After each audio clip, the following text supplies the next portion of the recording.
Hmm, Ketemu lagi dengan saya di Geometri Analitik semester genap 2020-2021. Jadi mata kuliah kita sekarang ini, apa saja yang dibahas dalam mata kuliah ini? Yang pertama adalah titik dan vektor dalam bidang.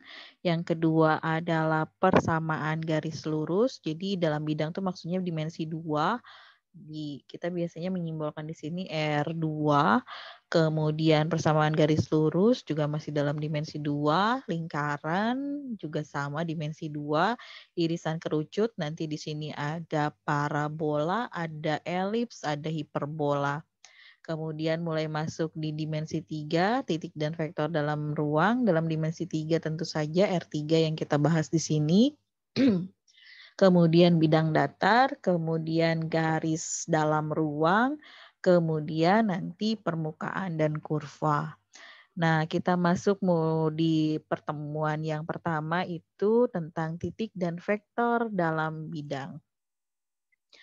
Geometri yang kita bahas hari ini adalah tentang geometri Euclid masih, karena geometri ini juga luas bahasannya dan salah satunya adalah Euclid.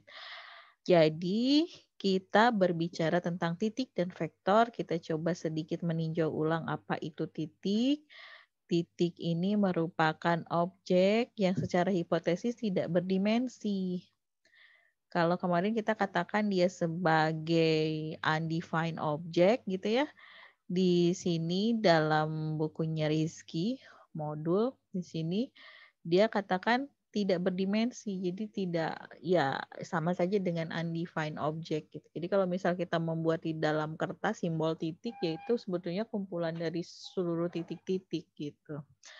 Kemudian ruas garis dan vektor di sini jika sebuah garis terpotong oleh dua titik A dan B, maka ada yang namanya segmen garis. Dulu di geometri kita pernah membahas ini, ada segmen, ada sinar, ada garisnya itu sendiri gitu. Nah, berikutnya ini masih menggunakan bukunya Larson. Kita punya dua titik, katakanlah A dan B. Kalau dua titik ini kita hubungkan dengan sebuah garis,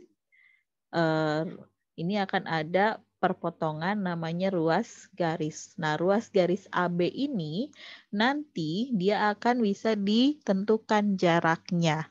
Jadi jarak AB ini akan sama dengan X2 dikurangi X1.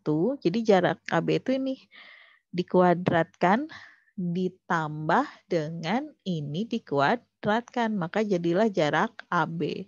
Ini sebetulnya turunan dari teorema Pitagoras. AB ini sisi miring, si X2 dikurangi X1 ini sisi siku, si Y2 dikurangi Y1 ini juga sisi siku satunya lagi. Jadi nanti AB ini sisi miring kuadrat itu akan sama dengan sisi siku kuadrat ditambah sisi siku kuadrat gitu. Ini perluasan dari teorema Pitagoras. Jadi kita bisa mencari jarak antara dua titik berdasarkan koordinat yang diketahui dari titik-titik tersebut. Nah, kemudian ini kalau ada vektor bagaimana Bu? Sama saja dengan garis. Vektor pun demikian. Jadi kalau vektor itu dia berarah, ruas garis yang berarah. Kalau garis ya ini tidak ada arah, tanpa arah. Makanya disebut sebagai ruas garis. Jarak garis maupun jarak vektor, cara mencarinya sama gitu. Nah, jarak ini akan selalu bernilai positif karena dia bentuk akar. Kemudian kalau vektor seperti apa? Vektor ini ditulis biasanya disimbolkannya dengan huruf U, V tapi di bold gitu. Jadi di apa namanya ditandai tebal. Kemudian dia ada basisnya vektor I, vektor J. Misal kita punya AB nih. Arahnya dari A ke B, makanya ditulisnya sebagai AB begini. AB ini kita simbolkan sebagai vektor U, kemudian nanti si AB ini vektor U ini kalau misal ditulis sebagai vektor basis, dia akan sama dengan A1 min 1, A1 dikurangi B1I ditambah A2 dikurangi B2I. Jadi nanti panjang vektor itu sama aja dengan jarak ruas garis AB. Gitu. Jadi ini X, si I-nya itu komponen X-nya ini, panjang yang ada di sumbu X-nya ini, kemudian yang jadi J itu adalah di sumbu Y-nya itu. Jadi IJ ini sebetulnya vektor identitas, I untuk identitas X, J untuk identitas Y. Makanya kalau vektornya tidak di vektornya seperti ini, berarti nanti ya selisihnya X1 kurangi X2 atau Y1 kurangi Y2 gitu. Kemudian ini juga ada vektor CD dari C ke D. Kita lihat di sini. Vektor C ke D. Ini Bu gimana cara melihat atau menentukan mana yang harus dikurangi terlebih dahulu? Lihat dulu dia arahnya dari mana ke mana. Kalau misal arahnya dari A ke B berarti A dikurangi B. Kalau arahnya C ke D berarti C kurangi D. Kalau arah sebaliknya ya berarti sebaliknya gitu. Jadi vektor basis itu mencarinya dari situ. Nah, sama juga dengan yang tadi, ini pun nanti jaraknya itu akan sama saja dengan kita mencari sisi miring. Karena baik CD maupun AB itu adalah sisi miring dari segitiga yang terbentuk oleh vektor basisnya ini. Gitu. Nah, kita lihat aplikasi jarak antara dua titik. Ini saya ambil dari bukunya Larson yang dulu kalian pernah punya di mata kuliah geometri. Di sini ada example 3, diketahui koordinat titik-titiknya seperti ini. A ada di negatif 1,1, kemudian B ada di negatif 4,3, kemudian C ada di 3,2, D ada di sini di 2, negatif 1. Maka panjang AB atau jarak dari A ke B itu akan sama dengan negatif 4. Yang ini X2 kurangi X1. Jangan lupa tandanya ya, kurangi X1. Di sini X1-nya adalah negatif 1. Jadi kadang kita suka lupa karena negatif 1 di sini. Jadi ini tandanya malah jadi tambah, tapi tidak berubah tanda, selalu kurang.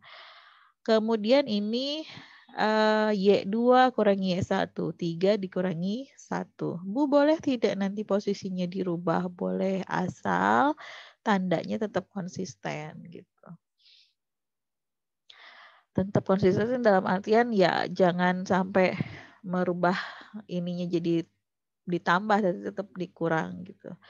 Kita peroleh di sini negatif 4 ditambah 1 itu negatif 3 dikuadratkan jadi 9, 3 kurangi 1, 2, dikuadratkan jadi 4. Jadi di sini akar 13. Begitupun dengan AC. Jadi AC 3 negatif 1, 2, 1, 3 kurangi negatif 1, 2 dikurangi 1. Jadi 4 kuadrat ditambah 1 kuadrat, akar 17.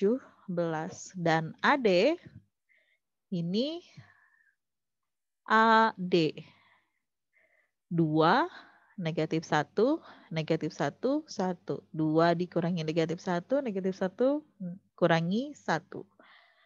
3 kuadrat, 2 dikurangi negatif 1, ditambah 1 kan, ditambah dengan ini negatif 1 kurangi negatif 1 kurangi 1, negatif 2. Ini akar 13. Jadi panjang BA dengan DA itu sama gitu panjangnya. Nah, berikutnya kalau misal kita punya titik tengah antara A dan B, maka koordinatnya itu akan sama dengan setiap absis dijumlahkan. Jadi absis A dan absis B jumlahkan bagi 2. Begitupun dengan ordinat.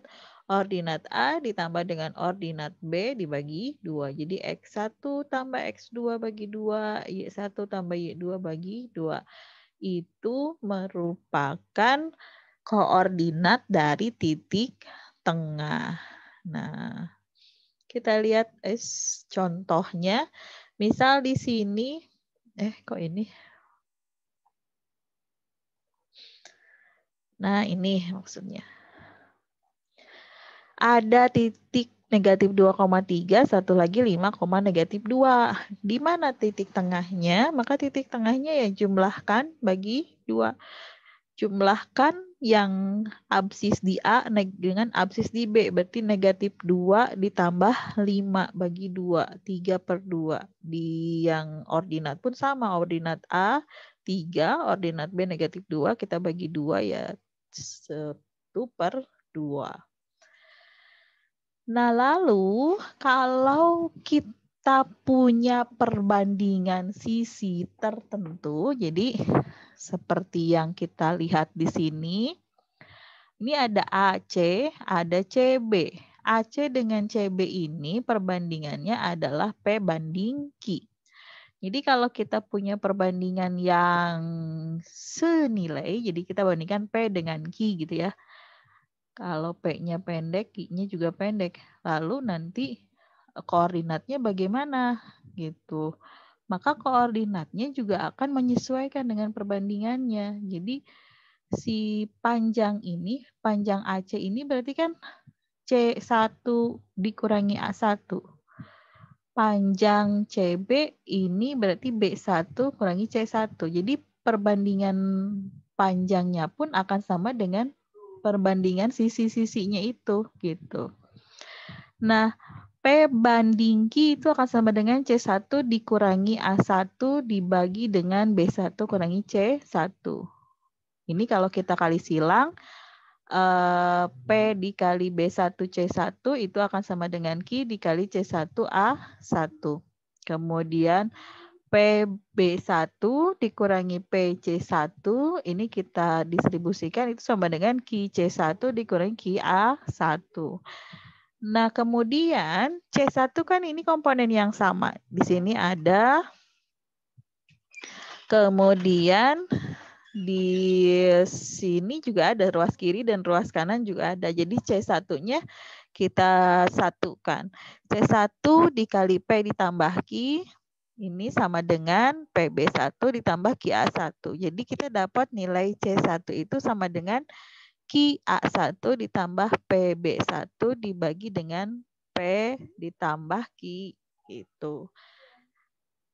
Kemudian ini juga berlaku kalau misal nanti kita punya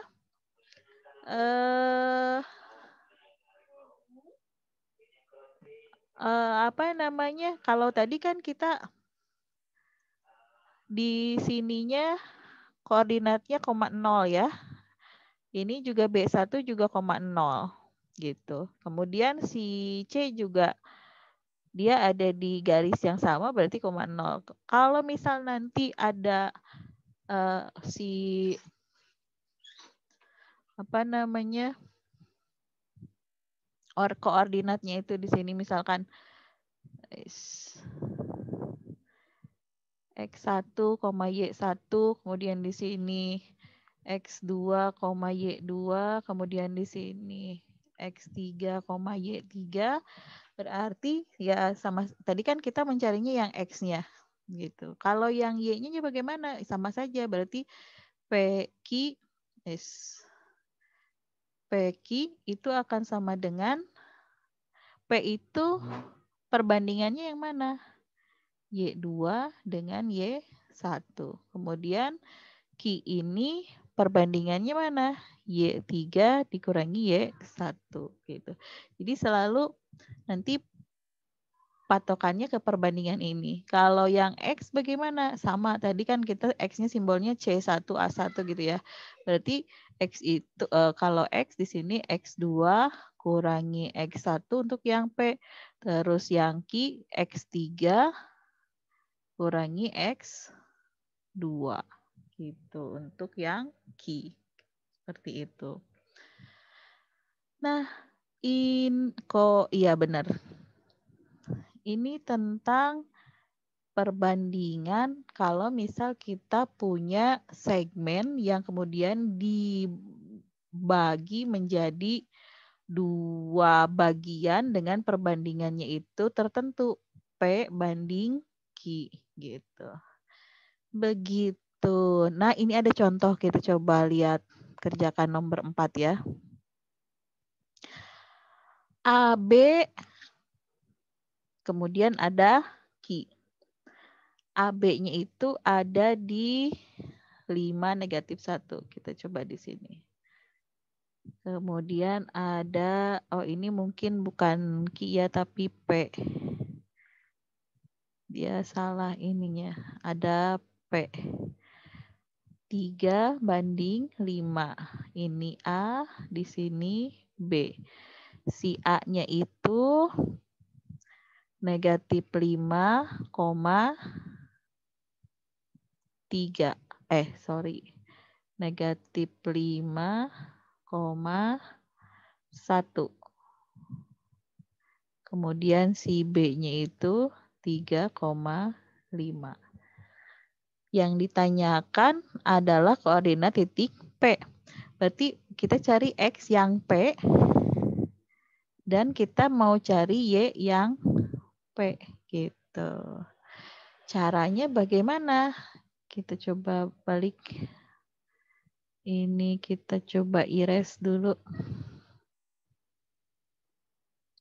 Biar ada space yang kosong di sini.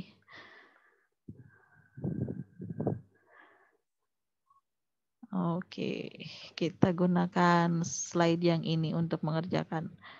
Tadi di sini negatif 5,1, kemudian yang itu 3, negatif 5. 3, negatif 5. Ini 3 banding 5. Ini P.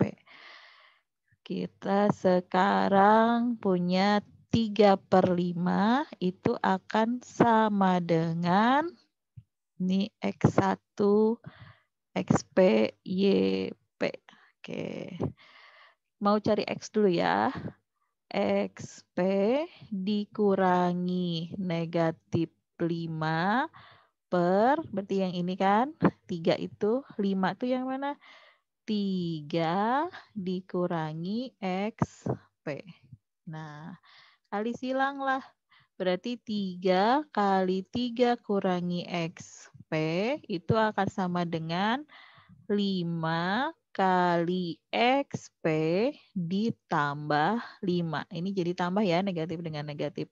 Jadi ini 9 kurangi 3 XP itu akan sama dengan 5 XP ditambah 25. Jadi kalau kita satukan dalam ruas yang sama, ini 8 XP sama dengan negatif 25 di 9 dikurangi 25, 16 ya. Jadi si XP-nya itu adalah negatif 2. Nah, XP-nya negatif 2 tuh.